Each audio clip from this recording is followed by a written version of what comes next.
کے بعد آپ نے اس کے منہ پر جو زوردار تماچا لگانے کے لیے یہ جو مجلس قرأت منعقد کی تھی اس میں قرآن پڑھنے والوں کی فہرست ذرا لاؤ، تو میری خواہش ہے کہ میں بھی پروگرام کی فہرست میں شامل ہو جاؤں اور میرا نام بھی اس میں داخل ہو جائے۔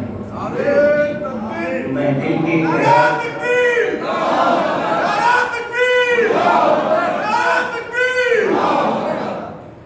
دل کی گہرائیوں سے میں بہت دیر سے بیٹھا تھا، دل میں بار بار یہی بات آ رہی تھی کہ وسیم رضوی کا سینہ چیر کر دکھایا جائے کہ تم جس قرآن کی آیتوں پر انگلی اٹھا رہے ہو، یہ قرآن ہمارے بزرگوں تک تو کیا جاؤ گے، معصوم زبانوں سے مٹا کر بتا دو۔ یہی تماچا ہے، یہی پروگرام ہے، جواب ہے۔ پورے ملک میں سمجھتا ہوں شاید یونس بھائی ضرور میری تعریف کریں گے کہ اس کم وقت کے بیان کے بعد شاید یہ پہلا پروگرام ہے۔ میں اس معنی میں نظام بھائی کا شکریہ ادا کرتا ہوں، آپ نے گویا کہ اس معاملے میں امامت اور قیادت کا فریضہ انجام دے دیا اور آنے والے علماء کرام کا میں تہ دل سے ممنون ہوں کہ آپ نے اہلیان نلگنڈا کے دل پر اس کم وقت کی بکواس پر کی وجہ سے جو تکلیف کے بادل چھائے ہوئے تھے، آپ نے اپنی پرسوز آواز اور انداز اور تلاوت سے اس کو صاف کر دیا۔ اب میں یقین کے ساتھ کہنا چاہتا ہوں کہ ہمارے شہر نلگنڈا کا ایک بھی مسلمان ایسا نہیں ہے کہ جو یہ خوف اور اندیشہ رکھتا ہو کہ ہمارے قرآن پر انگلی اٹھائے گا کوئی۔ کیا بھائی آپ کے دل میں یہ خوف تو نہیں رہا نا؟ اسٹیج پر اتنے قربان کو دیکھنے کے بعد کیا مستقبل کے بارے میں اطمینان ہوا کہ نہیں ہوا؟ اگر کسی وجہ سے حکم آ بھی جائے کہ قرآن کے نسخوں کو نکال دیا جائے تو کیا اطمینان ہے کہ نہیں یہ قرآن اور حفاظ قرآن کھڑے کھڑے سنا دیں گے؟ یقین ہے کہ نہیں بھائی؟ تو اس لیے آج کا یہ اجلاس پورا کا پورا تماچا ہے وسیم رضوی کے سر کے چہرے پر کہ تم جس قرآن کی عظمت کو، اس کے تقدس کو کم کرنا چاہتے تھے، اس کی عظمت اور تقدس یہ ہے کہ معصوم زبانیں بھی اس کو پڑھتی ہیں، سفید ریش کے بزرگ بھی اس کو پڑھتے ہیں، اور یہاں جب استاد القراء اس کی تلاوت کریں گے آپ کو لگے گا کہ جسم اور جثے کے اعتبار سے، عمر کے اعتبار سے وہ عمر کی کس سرحد پر پہنچ چکے ہیں، لیکن قرآن کریم کے پڑھنے اور سکھانے کے جذبے اور ولولے کے اعتبار سے وہ بہت سارے نوجوانوں سے ابھی آگے ہیں۔ میرا وجدان کہتا ہے، اس میں کوئی مبالغہ نہیں ہے، اس لیے کہ انسان کو اللہ تبارک و تعالی توفیق اسی وقت دیتا ہے جب اس سے اس عمل کو قبول کروا لینا چاہتا ہے۔ تو یہ مجلسیں جو قائم ہو رہی ہیں، 18واں جلسہ، اللہ کا کرم ہے، کتنے بچے نوبالغ تھے ابھی وہ بالغ ہو چکے، معصوم تھے وہ بڑے ہو چکے، طلباء تھے علماء بن چکے۔ میں خود ایک دور میں یہاں بیٹھ کر قرآن کریم کے جلسوں میں قرآن سنا کرتا تھا، پہلی مرتبہ یونس بھائی اور ایوب بھائی وغیرہ نے سنایا تھا، ہم بہت چھوٹے سے تھے، یہاں بیٹھ کر سنتے تھے، داد دیتے ہوئے ڈر لگتا تھا، میرے بھائی بیٹھے ہیں، یہ ہم دونوں ایک دوسرے کو اشارہ کرتے کہ تم سبحان اللہ بولو، تم سبحان اللہ بولو۔ یہ وقت گزرا، ہم یہاں پہنچے، لیکن مجلس قرأت اور محفل قرأت کی رونقیں ہم سے کہیں آگے بڑھ چکی ہیں۔ میرے بھائی، قرآن کریم کی اس مجلس میں حاضری یقیناً ہمارے لیے سعادت، بیٹھنے والوں کے لیے سعادت ہے۔ اللہ تبارک و تعالیٰ نے چن کر کے آپ کو یہاں بھیج دیا ہے، اور یہ اس بات کی مکمل علامت ہے کہ ہمیں قرآن کریم سے محبت ہے، ہمیں قرآن سے محبت ہے، ہونی چاہیے، قرآن پڑھنے والوں سے محبت ہونی چاہیے۔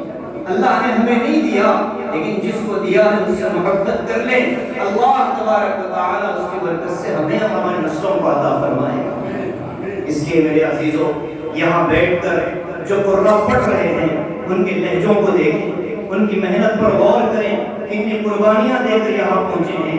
اللہ تبارک و تعالیٰ نے یہ کلام اپنی ذات سے بھیجا ہے، یہ اپنی ذات سے بھیجا ہے، کلام رب العالمین ہے، تنزیل من رب العالمین، نزل به الروح الامین علی قلبک بلسان عربی مبین۔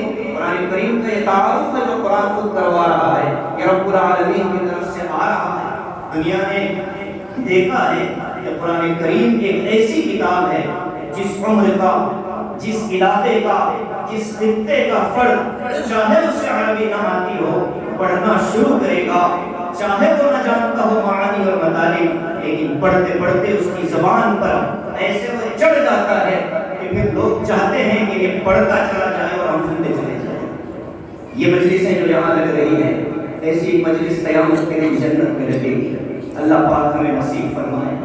سورہ یونس میں اللہ نے فرمایا للذین احسنوا الحسنى وزیادہ، مفسرین فرماتے ہیں کہ یہ زیادہ کا جو مطلب ہے اس کا کیا، یہ زیادہ کا جو لفظ ہے اس کے معنی کیا ہے؟ مفسرین فرماتے ہیں کہ قیامت کے دن ایک تو جنت کا جمعہ بازار ہے۔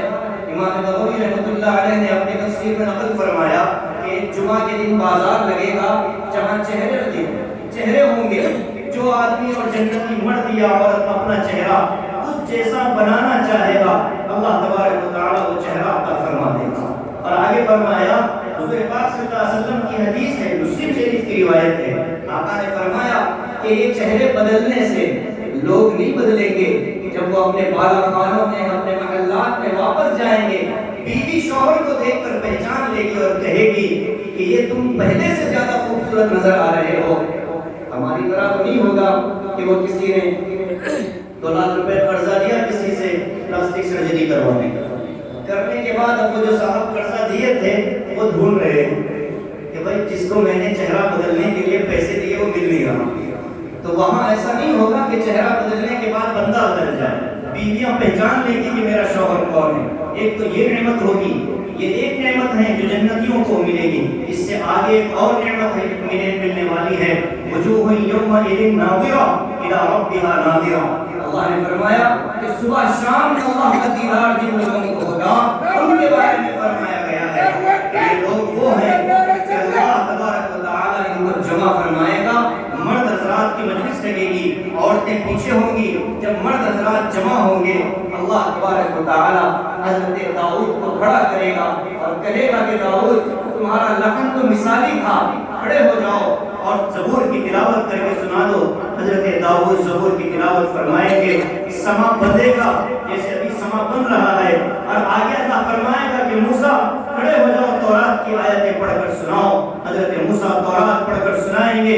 اللہ تبارک و تعالی میرے اور آپ کے آقا جناب محمد رسول اللہ صلی اللہ علیہ وسلم کو حکم دے گا کہ میرے حبیب یاسین کی تلاوت کر لو۔ آقا مدنی صلی اللہ علیہ وسلم کی زبان مبارک یاسین کی تلاوت جنت کا منظر ہے، اور اس کے بعد جب سورہ یاسین مکمل ہوگی، رب العالمین سورہ رحمان کی تلاوت فرمائے گا۔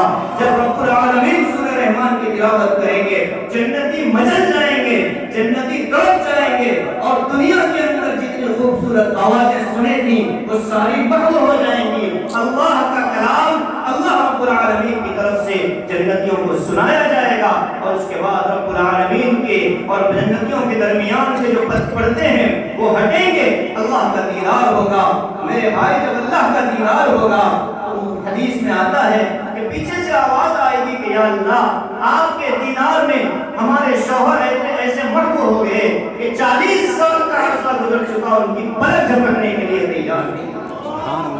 پھر اللہ تبارک و تعالیٰ دیدار کے اس موقع کو ختم فرمائے گا، لیکن تسلی ابھی باقی نہیں، تسلی نہیں ہوگی۔ تو پھر اللہ فرماتا ہے وجوہ یومئذ ناظرہ الی ربھا ناظرہ، کہ وہ دن ہوگا کہ جب نگاہیں اللہ کی طرف دیکھتی رہی ہوں گی۔ یہ جنتیوں کا اعلیٰ طبقہ ہے، ان کو صبح اور شام اللہ کا دیدار کرایا جائے گا، اللہ کا دیدار کروایا جائے گا۔ تو میرے عزیزو، ہم دل کی گہرائیوں سے یہ دعا مانگیں کہ یہ جو مجلسیں یہاں قائم ہو رہی ہیں، اللہ پاک مجھے اور آپ کو جنت میں اسی طرح جمع فرمائے۔ اللہ مجھے اور آپ کو جنت میں اسی طرح جمع فرمائے۔ اور جب کہا جائے گا یقال لصاحب القرآن اقرأ وارتقی ورتل کما كنت ترتل فی الدنیا فإن منزلك عند آخر آیۃ تقرأها، کہا جائے گا کہ اے حافظ قرآن، اے قاری قرآن، یہ معصوم بچہ، یہ بزرگ قرہ کہ جنت میں اسی طرح اسٹیج پر بیٹھیں گے، نہ صرف یہ بیٹھیں گے، ان کے والدین بیٹھیں گے، ان کے والدین بیٹھیں گے، ان کو عزتوں کے تاج پہنائے جائیں گے، اور پھر ان سے کہا جائے گا پڑھو۔ جیسے قاری صاحب نام لے کر تعارف کروا کر پڑھوا رہے ہیں، یہاں یہ پڑھوا رہے ہیں، وہاں رب العالمین پڑھوائیں گے۔ یہاں یہ تعارف کروا رہے ہیں، وہاں رب العالمین تعارف کروائیں گے۔ کہا جائے گا پڑھو ورتقی ورتل، اور ایسے پڑھو جیسے یہاں پڑھ رہے ہو، ترتیل سے پڑھو، ٹھہر ٹھہر کر پڑھو، اطمینان سے پڑھو، کبھی آپ نے اور ہم نے سوچا کہ آقا علیہ السلام کی تلاوت کا انداز کیا تھا؟ کبھی ہم نے سنا ہے کسی سے کہ میرے نبی کیسے تلاوت فرمایا کرتے تھے؟ حضرت عبداللہ ابن مسعود رضی اللہ تعالیٰ عنہ فرماتے ہیں، میں ان حضرات قرآن کی نظر کرنا چاہتا ہوں۔ حضرت عبداللہ ابن مسعود فرماتے ہیں کہ نبی پاک صلی اللہ علیہ وسلم کی تلاوت ٹہر ٹہر کر اطمینان کے ساتھ ہوا کرتی تھی۔ آقا کی تلاوت کی کیفیت قرآن کریم میں احادیث کے اندر بیان کی گئی۔ آپ ٹہر ٹہر کر پڑھا کرتے تھے، اطمینان سے تلاوت کیا کرتے تھے۔ آج ہم بد ذوق ہو رہے ہیں، مجھے معاف فرمائیے گا، ابھی رمضان المبارک سامنے آنے والے ہیں، ہمارے ذوق کا یہ عالم ہو چکا کہ جو حافظ اور قاری تیزی کے ساتھ نکل جائے گا وہ ہمارے لیے معتبر اور محترم ہوگا۔ حدیث کہتی ہے کہ نبی پاک صلی اللہ علیہ وسلم کا پڑھنا اور آپ کی تلاوت تیز نہیں ہوا کرتی تھی، آپ اطمینان سے ایک ایک آیت کو ٹہر ٹہر کر پڑھا کرتے تھے۔ مفسرین فرماتے ہیں کہ سورہ فاتحہ کے پڑھنے کا ادب یہ ہے کہ الحمدللہ رب العالمین پڑھ کر وقت کیا جائے، الرحمن الرحیم پڑھ کر وقت کیا جائے۔ ہم ایک سال میں پوری سورہ فاتحہ نکال دیتے ہیں۔ مفسرین نے لکھا، میں حوالے دیتا جاؤں، مفتی شفیع صاحب نے لکھا، مولانا ادریس کاندھلوی نے لکھا، تفسیر مظہری کے اندر لکھا ہوا ہے، صفوت التفاسیر ابھی جس کے کل مصنف کا انتقال ہوا ہے شیخ علی صابونی رحمۃ اللہ علیہ، ان مفسرین نے لکھا ہے، فرمایا کہ سورہ فاتحہ کے پڑھنے کا طریقہ یہ ہے، سورہ فاتحہ پڑھو، الحمدللہ رب العالمین پر وقف کرو، سانس توڑو، اللہ کے جواب کو سنو، اس لیے کہ جب بندہ پڑھتا ہے الحمدللہ رب العالمین، اللہ کہتے ہیں حمیدنی عبدی، میرے بندے نے میری تعریف بیان کی۔ مفسر فرماتے ہیں کہ ہم لوگ پڑھنا چالو کریں سورہ فاتحہ کے الفاظ کو ملا کر، آیتوں کو ملا کر، تو بھئی بندے اتنا تو انتظار کر لے کہ جتنا اللہ کا جواب آ جائے۔ الحمدللہ رب العالمین پر جواب آتا ہے حمیدنی عبدی، الرحمن الرحیم پر جواب آتا ہے اثنی علی عبدی، مالک یوم الدین پر جواب آتا ہے مجدنی عبدی۔ یہ تین آیتوں کا جو الفاظ ہے میرے بھائی، اللہ کی طرف سے آنے والا جواب اگر پڑھنے والے کے لیے قبول ہو گیا تو اس کے لیے آخرت کا سودا ہو گیا۔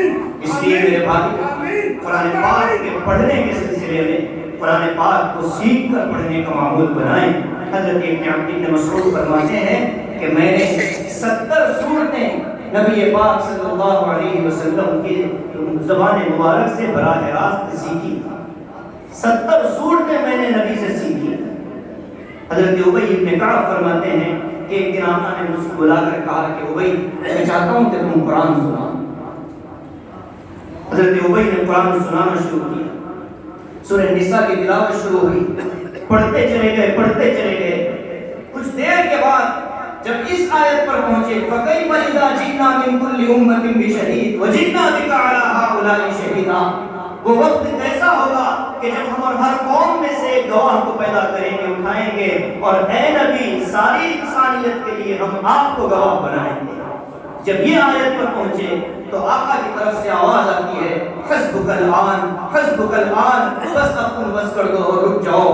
فرماتے ہیں صحابی جب میں نے نگاہیں اٹھائی تو دیکھا کہ آقا کے رخ انور پر آنسوؤں کی جھڑی لگی۔ میرے بھائی کیا ہم قرآن پڑھتے ہوئے رونا نہیں چاہتے؟ قرآن پاک ابھی قاری ضیاء الرحمان صاحب پر نام بٹنے وہ جو آخری آیتوں کو پڑھا ہے، یقین مانی اگر ہم مطلب سمجھنے والے ہوتے، قرآن کا ذوق ہوتا، مجموعے سے چیزیں نکل جاتی۔ انہوں نے جس انداز میں قرآن پڑھا ہے اور آخری آیتیں پڑھی، جو دعائیں مانگی ہیں ربنا اغفر لی ولوالدی وللمؤمنین یوم یقوم الحساب، اے اللہ ہمیں معاف فرما، والدین کو معاف فرما، سارے مؤمنین کو معاف فرما۔ میرے عزیزو، کہنے کا مطلب صرف یہ ہے کہ ہمیں قرآن کو ذوق اور شوق سے پڑھنا چاہیے، سیکھ کر پڑھنا چاہیے۔ میں نظام بھائی سے درخواست کروں گا، آپ نے جو محنت شروع کر رکھی ہے، ہم سب آپ کے شکریہ کے مستحق ہیں، ہم سب کی طرف سے ہم آپ کا شکریہ ادا کرتے ہیں۔